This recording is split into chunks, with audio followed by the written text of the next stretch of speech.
Hey everyone and welcome back on the channel. My name is Alex. In today's video we have the review of the Li-Ning Feidian 5 Ultra. This is the long distance kind of alpha fly equivalent, just to make it short and easy here for you to understand. At Li-Ning. Li-Ning is a brand out of China, and this shoe is kind of their pinnacle race day shoe. I surprisingly do not have lots to share with you in terms of specs. I don't know the strike height, I don't know the drop, I know the weight in my size US 11, and that is 215 grams, which for a beast of a shoe like this is not a bad weight at all. It's actually quite a good weight. I'm sitting below most of the race day shoes in my size nowadays on the market. The price point of this shoe is really ridiculous. We're looking at almost 500 euros for this shoe, and that's because you need to pay, taxes, tariffs, whatever you call them. It's really a topic at the moment, it seems, and this shoe is, suffering from these tariffs, and the price of this shoe is really high because of them mostly. I feel like if Li-Ning wanted to, conquer the European market or even US market for that matter, they could, and they could definitely bring the shoes at a lower price point. But nowadays, if you live in Europe or in the US, you need to buy them out of mainland China, and for that reason, you will pay a premium to get this shoe. I think it's available in a few other markets in Asia, Singapore, Malaysia, Indonesia, if I'm not mistaken. I'm not very familiar with the prices in these regions, but if you're living there, just type it on Google and you should figure out the price for these products. And interestingly, this shoe is not on the World Athletics list of approved shoes, meaning that it's probably either above 40 millimeters here or that the plate is not compliant. I thought the plate was quite okay because it's actually one plate deconstructed in two different planes, if that makes sense. So you have, a piece of the plate sitting here in this lower level, and then you have two pieces going separately on the sides here at a higher level here. I think the B-roll on footage should help you to understand. I thought this plate was compliant. You're not allowed to have few plates, but you can have one plate deconstructed in a few planes. I think this should give me a good incentive to read again the rules of the World Athletics shoes when it comes to plates. Anyways, this shoe is not approved, so for one reason or another, it's not race legal for the pros. But if, like me, you're an amateur, and that's probably the case of most of us here, either shooting or watching this video for you, you can use this shoe in any race, as long as you're not trying to compete for prize money and fame, if that makes sense.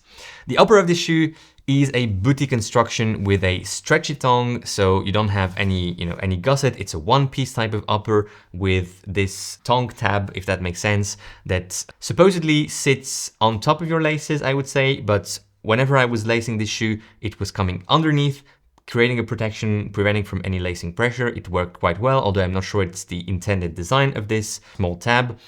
The fit is on the longer side of things, just like for the Feidian 5 Elite, which is the approved race legal shoe from Li-Ning. This fit is really on the longer side of things. It's, also quite wide. So if you have wider feet, this is a shoe you could consider, but most importantly, it's on the longer side of things. I had more than a thumb width here in the forefoot, in both of my feet. So it wasn't ideal from that perspective, especially with a booty upper that, you can't dial as much in terms of lockdown. I would say that half a size down or even full size down for me in this shoe would have been better. The heel is super pliable. It's not very constructed. It actually doesn't have any reinforcement here in the heel part. The heel cup itself is fairly comfortable, but again, the lockdown isn't ideal. There's a couple of bolsters here inside helping to maintain your ankle in position, but they do not do a great job at doing it. The insole sock liner is glued in the shoe. You can remove it because it's not super well glued in, if I'm being honest. And overall, the upper is not the best piece of this shoe.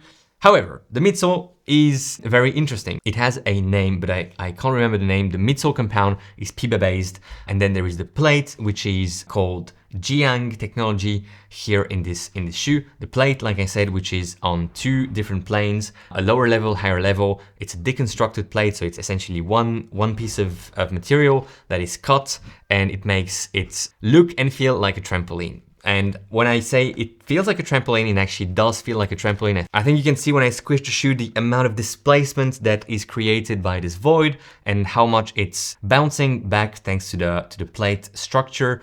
This shoe really feels like it's on steroids, and I mean it. The ride really feels phenomenal, fantastic, very different. I ran a 10K tempo on the track, which I don't recommend as a session because 25 laps tempo pace on the track was a long time, but I ran this at 340 per kilometer, so around 550 per mile, and this shoe felt amazing. Lots of cushion, very deep cushion, lots of displacement, lots of energy return. It felt very smooth, very natural, very easygoing in a way. Whereas, 340 pace is quite some effort for me. This is my half marathon pace, this is actually my half marathon pace. There is no, slightly slower or faster. This is really my half marathon pace. So half marathon pace is some work, and this shoe made it feel fairly easy. Is it the foam? Is it the plate? Is it everything? I think it's really the combination of the geometry. The geometry plays a huge role in the shoe. It looks fairly flat, but if you put it against the ground and you start to push on it, you can see how much rocker it has. And this is a very, very nice rocker because there's a lot of surface against the ground.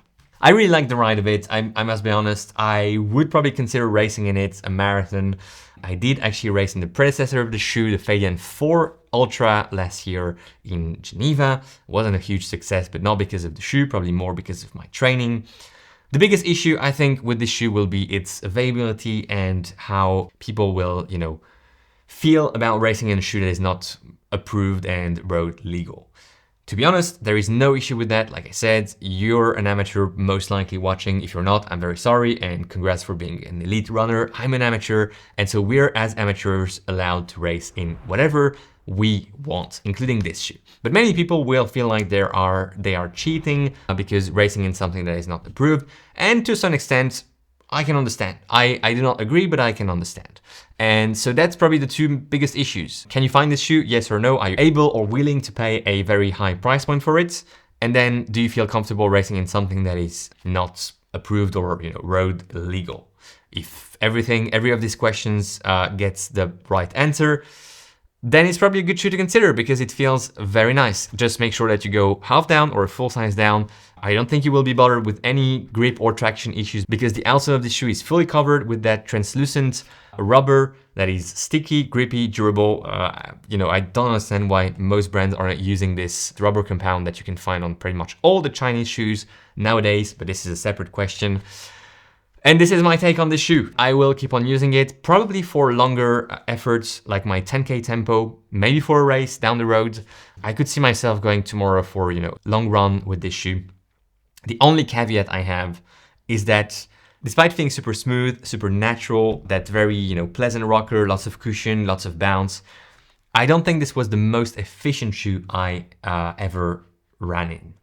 Simply because the amount of displacement creates some power loss, some efficiency loss, and so that's maybe the only concern I have, meaning that maybe the efficiency would be an issue over the course of a longer race like a marathon, or you would lose too much energy just because of the shoe, and that would cause you issues at the end again of a longer race. But to figure this out, someone who raced in it should let us know in the comments. I know some of you already have this shoe, so just share your feedback, please. That would be super useful.